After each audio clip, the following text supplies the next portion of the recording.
In chapter screening of diseases, these are some important formulas being used frequently and has to be learned. Even we can write these formulas when screening of diseases is asked as an LAQ as well. First of all, we have sensitivity. Remember sensitivity, SE.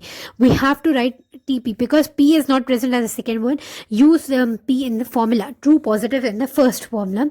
And sensitivity is used as a screening test to rule out disease. Sensitivity of a test is to rule out disease and it's a screening test, okay? True positive by total disease into 100.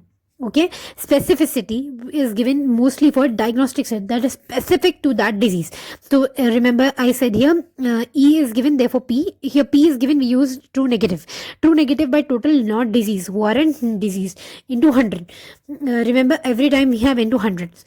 Then third one, positive predictive value, it defines the prevalence of a disease in a community. So here we have true positive by total positive into 100 because it's positive. Remember true positive, first of all true positive, then we have total positive because it's talking about the positive cases. Then we have negative predictive value. So with the third one you can guess that true negative will be in the numerator and total negative in the denominator into 100. And the fifth one is percentage of false positive, which is false positive by total not disease into 100. And the percentage of the false negative will be false negative by total diseased, false negative by total disease into 100.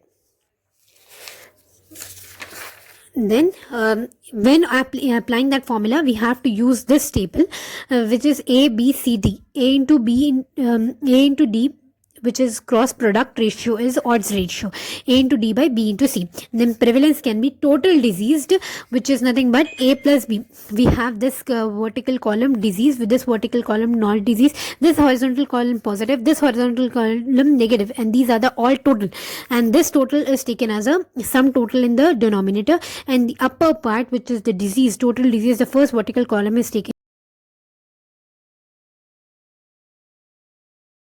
Hope you liked the video. Do like, share, follow and subscribe Learn on Real.